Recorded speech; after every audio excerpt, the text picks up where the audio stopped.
And it's so dope that you started sneak vibing in 2013. Like, that's so cool. Like that you've been able to like see it through so many different like phases. That's really, really dope. Yeah, yeah. Everything happens for a reason. I realized timing is everything. I probably needed to start it then just to like slowly build up my confidence to what I have now, Yeah, 100%. So what's up, you guys? This is a special little segment of Sneak Vibing Podcast in honor of Women's History Month, which is in March. So this is when this will be coming out.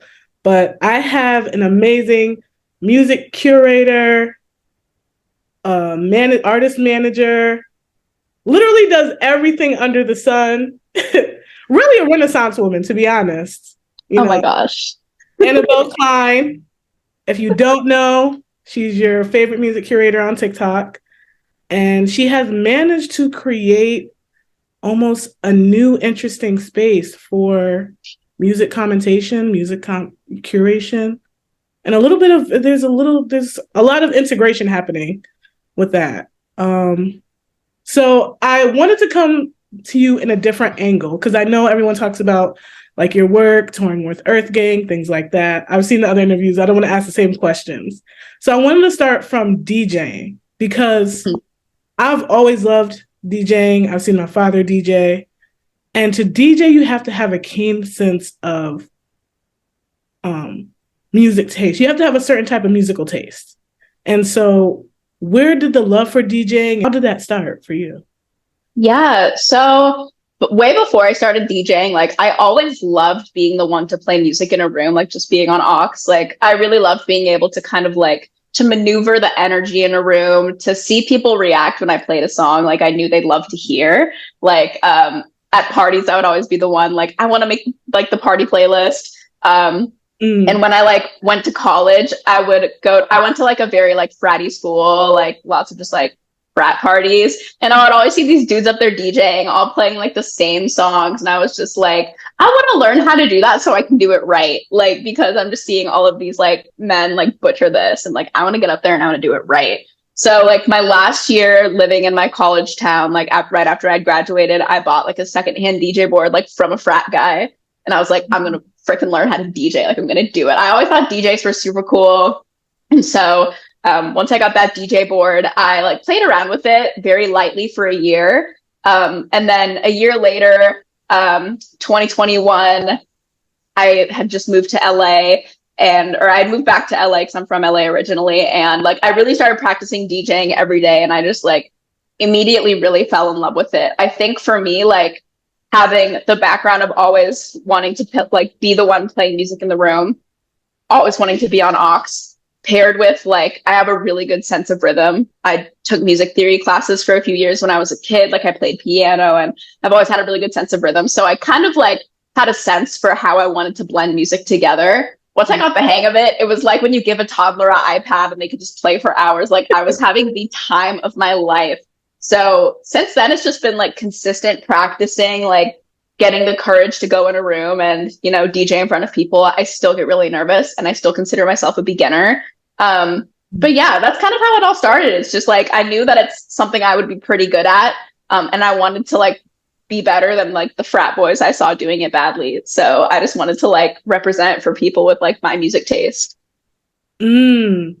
What's interesting is that I feel like there's a unique urgency that there's a need that DJing comes out of. Because I've asked other DJs, like, how did you start? And they say the same thing. I was at a party and the music wasn't good. Like, literally, they're trying to be the solution for creating this energy in a space. You know what I mean? So it's you're really changing the mood of something, of a space, of how people interact. That's powerful when you start to think about it. Yeah. And like when the DJ is good, like when you've got the right DJ, like it blows the night out of the water. Like I remember certain nights forever from like the DJ being amazing. And so it can just take like a regular night out, like night in a bar, night at a party, and turn it into like a very significant memory, like an amazing night, So I just wanted to be able to like be that force. So I saw a TikTok of a recent TikTok you posted of you being like, oh, my nerdy 16-year-old self wanting to do this. And now look at what you're doing now. where do you think that early passion for like music and like falling in love with music and different artists came from? Like, where did that come from for you? Yeah, well, it definitely started for me really young with having two parents that were really into music. Like my dad raised me listening to the Beatles and the Beach Boys and like Jimmy Buffett. And then my mom raised me listening to like Timbaland and 50 Cent and Kanye and Eminem. And so I grew up with like a very like broad musical background. I've been going to concerts since I was really young too. So I've always just really been around it. What really set me off though was Justin Bieber and One Direction because I was such Mm. a mega fan. Like I was so obsessed with Justin Bieber. Like when Justin Bieber became a thing, like I went to his first free show in LA, and like ever since then I was like a super big fan. I learned everything about like his manager, his band, and like that was like the door through which I started to learn about the music industry and how it worked. Like I learned about like Def Jam and like an A&R, all Mm. because of like Justin Bieber. And same with One Direction. I got super into like learning about like producing and songwriting and like who was working with One Direction. I started to run like a One Direction fan account on Instagram and a One Direction fan account on Twitter. And from being a stan, that's where I like really got the passion for like sharing music and building community around music. So I always like had that passion of just like talking to people about music that I loved. Mm. Wow. Wow. It's crazy because my one friend, she always references Bow Wow as her reason for falling in love with all different types of music. And like it's a funny, like shallow thing to think about if you just say Justin Bieber or Bow Wow, but you start to realize like there really are like once you get fascinated with them, you do get fascinated with the people that they hang around, the people that they collaborate, and you're slowly educating yourself on kind of how the music business works. Yeah, and it's like through Justin Bieber and One Direction. I was getting into like I got into Ed Sheeran super early when he was writing songs for One Direction and stuff like that. And then yeah, just like moving forward, I was always like whenever I got really into an artist, I would like want to research them and know about who's writing with them, who's producing with them, like who are they going on tour with, who's opening for them, you know? So I just always really liked nerding out about my favorite music. Mm. So you talked about being originally from LA, which is very interesting because I know you had talked about being or going living in Oregon or going you went Yeah. to school in Oregon. Yeah, I went to school in Oregon, so I lived there for like 4 years. Mm. How was that transition from like LA? Because I mean, I'm sure the music, the culture is so rich there, and then going to Oregon. I don't think of culture when I think of well, they have their own culture, but I don't think of the culture that I naturally think of when I think of Oregon.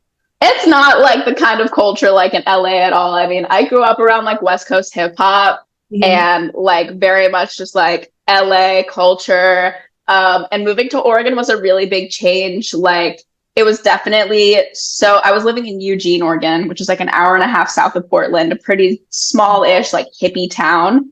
And it's like a pretty big school, so there is like a little bit of a presence of like some culture, but it's very like not diverse. There's not a lot of fun stuff going on. And it was like a really weird transition. It was exactly what I needed at the time, but like I got really in touch with like nature. I made really close friendships. I had a very like calm 4 years in college. It was like a really safe environment. But it was like really, really different. And then going from Oregon, I went from Oregon, moved back to LA for like 6 months, realized I didn't want to live there, and then moved to New York, like the busiest city in the country. So it was just like a huge, huge change. But moving up to Oregon, I think like really made me gain an even deeper appreciation for music and the culture around it because I missed it so much. Mm. Mm. It probably Yeah. switched up your pace too. I'm sure you probably listen to different type of music while in Oregon because the space just has a different type of energy.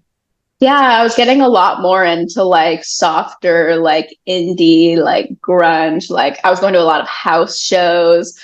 So it definitely opened the door up for me for a lot of different types of music.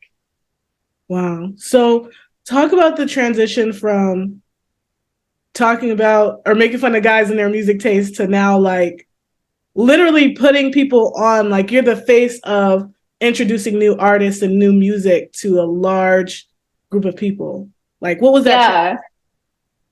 It's been interesting. Like, I think when I started out by like making fun of men and their music taste, I literally started by like what his favorite rapper says about him. Like if he listens to this artist and like he's a crybaby, da da da.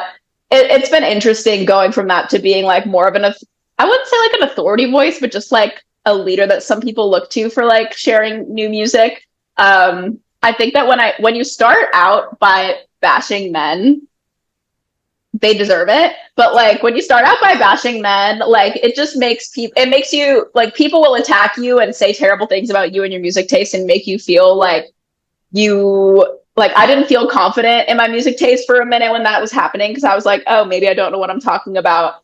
But then like when I made the choice to like continue making videos, continue sharing music, and despite all of the hating ass men, like people still loved it. It just showed me that like I had to have trust in my taste. And like as I kept moving forward, like the artists I looked up to were reposting me or like reaching out to me. And it just like, I don't know, it was just like the little steps, consistency, just I was getting proof over and over again that, you know, my taste was something that people related to, that people liked, and my taste was something that had power. And as I just kept seeing evidence of that, it just drove me to keep going. And now being in the position I'm at, where like those hating ass men who were commenting terrible things under my videos see me interviewing their favorite artist, I'm just like, haha, you know, like here we are. So it's never ever been like a hateful thing. Like I have so many men in my life who I love very much, but it's just it's been a cool transition. And I'm just grateful that people trust my taste at the end of the day. Cause like I love my music taste. I think like not on any cocky shit, but I just really think I have a really, really good ear. And so having people trust that and being able to build a whole community around it has been really special. Very, very special. And I think first of all, what gets me excited is because, first of all, you're a woman in this space that's like male dominated. I'm sure you know of like Nadeska, who's like music and also used to be on Complex. And I remember there was one time she was talking about how like she almost looked like she was about to break down and cry and talk about how hard it is being a woman in music, and like it's not fun and it's not enjoyable and this and that and this and that. And you know, she's probably more in the traditional industry of what the music industry is. But you have like really kind of created your own path, and so many others. Like I'm a big fan of like Damon Who and what he does too. I think it's super cool. Yeah. But it makes it more intimate and natural, and you kind of get to decide like what you can gear towards. I think that's the beautiful thing about it. So how do you feel being a woman in music and having kind of this authoritative voice in the industry, in the space, especially on social media? Yeah, it's interesting.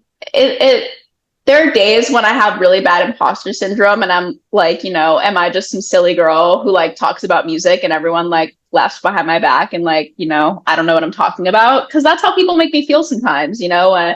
It's like I do read all the comments under my videos because I'm searching for the positive ones and I'm connected with my community, but I see terrible stuff sometimes and I'm just like, damn, like, do I not know what I'm talking about? But on the other hand, when I see like amazing women reaching out to me saying that, you know, I inspired them to share their music taste, or like I see people responding to my videos being like, this is exactly how I feel, like, fuck what all these other people are saying, you know?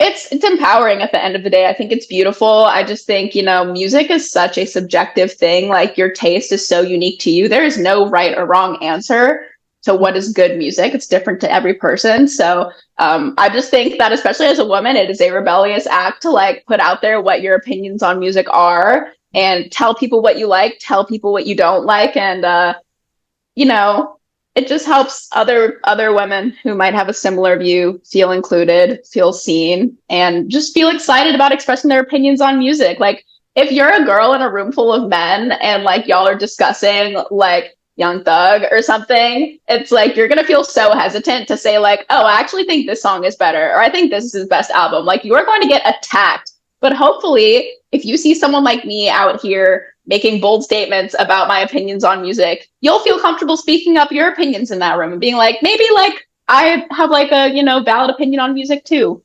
So yeah, despite all of the hard times and how emotionally taxing it can be, whenever I get down about like how hard it is to be a woman in music, I just think about all of the other women that are looking to me and, need someone to feel inspired by or show that it's possible. Like, that's why I do it. Yeah, and it's beautiful. It's really beautiful what you do. And what I really admire and really makes me a true fan of what you do is the transparency you have while you're doing it too. Like, you're not afraid to, even in your vlogs, you're not afraid to admit, man, I don't feel good right now. Like, I know what I'm doing is a good cause, but I don't feel good right now. Like, how do you feel social media and like the demands you have now have been taxing on you? Like, how do you maneuver through that? Like you say, you have imposter syndrome sometimes. Yeah, I have imposter syndrome sometimes. I mean, it's definitely something I think about a lot is like when your passion becomes like very financially incentivized, like sometimes I can feel like what's the word I'm looking for? I feel like sometimes I can even like resent what I do a little bit when it gets to the point where like I'm having one of those days today where I'm like, I had a million things to do. I feel really behind and I'm just like, damn, I wish I could clock out, like I wish I had like a 9 to 5 where I could just clock out and not worry about it. But when my work is very tied to my identity and who I am, it's super weird. And sometimes it makes you feel like you're not enough. Like if my videos aren't popping off, I'm like my videos aren't doing well. Like I might not make as much like money this month or something. Like, is there something wrong with me? Like, am I boring? Like, have I gone stale? So it definitely can be very taxing. It can make me question myself. But I don't know. I just think anyone who is an influencer of any kind on social media or who works in social media knows like it can toy with your emotions very much. You have very high highs and you have very low lows. I think some things that have really helped me is recognizing patterns in my work and in social media, like just knowing that every couple months I'm going to have a rut. Every couple months I'm going to have like a highlight streak where I'm just going and things are going well. But just as my career continues and as time goes on, I just like really recognize the patterns of how things work. And I try to like take a step back and not get too caught up in the present. And always just like at the end of the day, I try to step back and remain grateful and remember that I'm very, very blessed to be able to do what I do, to be able to live off of doing this, and to be in a position where, like I can work with the artists that like I've dreamed of working with, like that I'm a big fan of. So yeah, it can be very, very mentally taxing. It could be exhausting. And it's all growth, even like the toughest, most difficult moments where I'm doubting myself and I have to have like difficult talks with myself. It's all growth and it's all forward movement. So I just try to like return to a state of gratitude when things get rough. Yeah, that's always a good way to go. Gratitude, you'll never lose. Yeah. Talking about your growth, I mean, social media it's such in a weird place right now because the landscape is always changing. Like even I really like that to see you on like YouTube and kind of see the process. That's exciting to see. And you have kind of trailblazed your own space, for yourself. So I feel like to a degree, you're always going to be relevant because you're like the first of something new, which is exciting. So I definitely want to let you know that. But thank you. First, the interviews that you do, like the shows that you do, things like that, kind of creating the space for people to connect with the artist, for you to talk to the artist. How has that been? How has that experience been? And what have been some memorable moments? Yeah. Oh my gosh, it's been so fun. So I started doing shows at the end of 2021.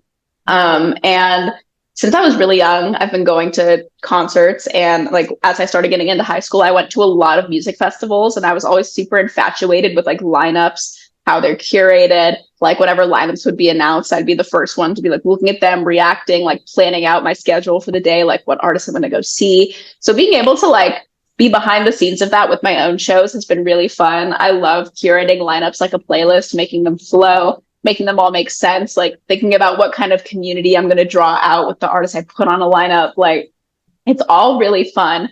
But planning a show is so hard. Like I had no skills going into this, like no event planning, like no business experience. So like when I started doing it, it was really confusing and hard. Luckily, my friends at Green Tea Studios have been collaborating with me on shows for the last 2 years. And so Barry from Green Tea Studios is a brilliant businessman and has been so helpful with helping me like slowly learn the logistical side of things and not having to do it by myself, which has been really helpful. But yeah, like I love throwing shows. I think I've done like probably 30 something shows by now, and every single one of them has been amazing. Wow. Also, Yeah. props to you because I didn't know you were doing the animation for like the animation, like the fonts and the style. Like you draw that out. Yeah. I draw it all out on my iPad. Like I've always loved doing like bubble letters and little doodles. Like in high school, I'd always like doodle all over my notes and like draw bubble letters. So I'm happy that skill came in handy. There is such a level of like intimacy with like the way you commentate on music or curate music. Like it's very almost like, you know how your whole thing is I made you a playlist. There's something so intimate about that and like communal about that. And like that's what makes it exciting because it almost feels like you're talking to a friend or a Yeah. friend onto new music. Like you don't feel it doesn't have the industrious feel of like Spotify pitching rap. I love Rap Caviar, but like pitching Rap Caviar to you or something like that. Like it feels more personal.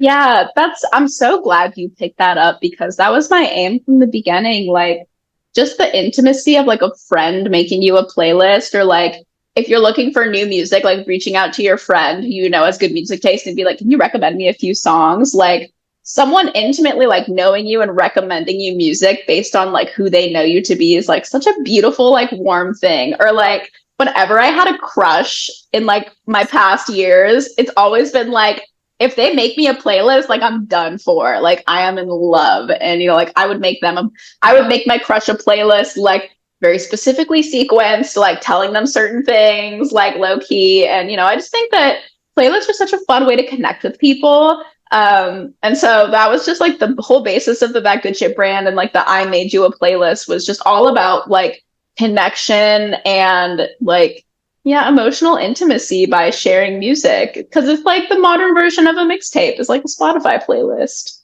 Yeah, it really is the modern version of a mixtape. I can remember high school, still to this day when I hear this song, I think of this person. But we were like in the library and he had played Egyptian, Love Ya, featuring Nicki Minaj. I don't know if you ever heard that song, but he's like Mm-hmm. he's a Jamaican artist, and there was a remix done with Nicki Minaj that blew up. It was like a big underground thing. And he was like, hey, do you want to listen to this in my headphones? And I was like, why would you play? It's like a very like romantic song. And I'm like, why Mm-hmm. would you play this? But I remember just because we listened to that song together, like I ended up having a crush on him for a whole year. Just because Literally. this day when I hear that song, I'm like, oh my God. Now it's kind of Yeah. embarrassing, but at that point in my life, I was just like, that is just so nice of you to let me listen to that song with you. I thought that was Yeah.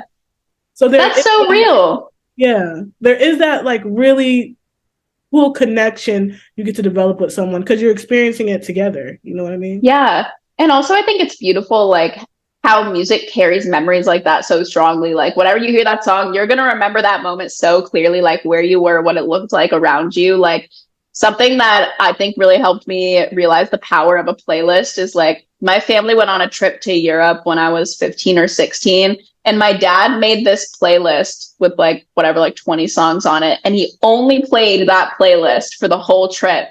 It was like a week or two. And by the end of the trip, we were like, Dad, this playlist is so like, we're so over it. Like, can you please stop?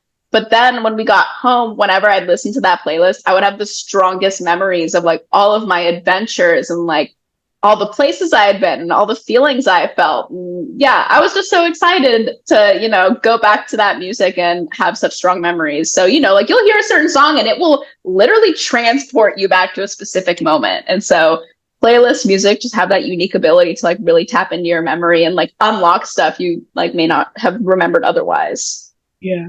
There's also that instant zing you have when you hear a song for the first time and you're like, oh, this is about to change the game.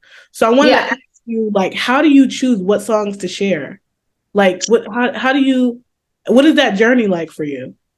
It's really just like as simple as whatever music I really like. I what I like to say is like I describe that good shit as that zing. That's a perfect word. Like the zing you feel when you hear a song and you're like, oh, or like I describe it as like that feeling that's like that warmth and excitement that like wells up in your chest and like your throat when you hear a song and you're like, oh, like this is the one. Like that's when I know that's a song that I want to share. When I hear it and I'm like, oh yeah, like this is undeniably fire. That's really it. Like it's just about like if I really like it, I'm gonna share it. If I know that someone's gonna like it. There's some songs that I share that I might not necessarily like listen to on the daily myself, but if I know that my audience is gonna like love it, then I'll share it. You know, I just really, whatever I share, I want to like provide value to people. Yeah, that makes sense. That makes sense. There is this very interesting way you have kind of, because most music curators or commentators, they're going to critique, but you have kind of mastered a way of like not necessarily critiquing, just highlighting the things that you actually like, while still holding that value that you just talked about. Like, how has that been for you? Because I'm sure if you're passionate about music, you're going to have opinions about music, and maybe not, they're going to be negative opinions about an artist or about a song or about a sound. How do you maneuver that and maybe avoid, you know, critiquing as much as you are like uplifting artists? Yeah, that was a choice I made from the beginning.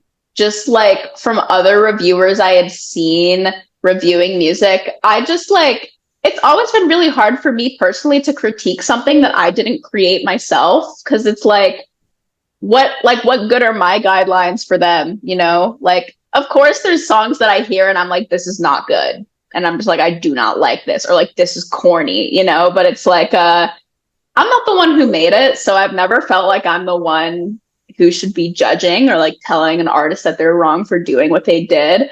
So just from the beginning, I've always been a very positive person. Like I am the most glasses half full person in the entire fucking world. Like I am such a raging optimist. So it just always felt natural to me to come from an angle of like, I'm only going to talk about the things that I like. People still get mad about that. Like people just get mad about me talking about what I like. They're like, why would you like this? You're wrong. But yeah, I've never really saw the benefit of critiquing. Like there's a million other people out there on the internet critiquing stuff. I just wanted to create a space that felt really, really positive. Yeah. And you know, the cool thing about you doing it is that you actually, even when I started my blog, I wanted to kind of achieve something like that, where is a way that I can support artists, but not like, it seems like what gets popular or what gets the buzz is when you critique someone or say something outlandish, especially with all the like music podcasts that are out and things like that. So seeing someone like you, seeing someone like Damon Who and so many others kind of master, well, let's support the ones that are doing great. Let's support the artists that are rising artists, that are underground artists that maybe deserve more attention. I think that's a really smart way, you know, to approach it, especially in a space where the music industry is so just oversaturated right now. So no one knows what to, the casual listener listens to whatever's on the radio. They don't know how to kind of maneuver and find what they necessarily like. Yeah, I think that it's definitely beautiful to see so many creators coming from this place of positivity and just sharing music that they love rather than just like critiquing and saying outlandish stuff for clicks. Like probably the most critiquing I will ever do is when I do a video where I'm like ranking my favorite songs on an album and a couple songs are going to go last. Those videos always do amazing because people love to fight about it in the comments, you know? And it's like, I still even feel weird doing those kind of videos with like ranking. Like that's another thing is like, I rarely ever will do like numerical rankings or like this album is a 1 through 10. Cause it's just like, it's so subjective. But yeah, I'm really happy that there's such a strong community of people like Damon who just like shout out Damon, bro. Like Damon is the most happy, positive, uplifting, wonderful person. Like, he's the best. He's so cool, man. So cool.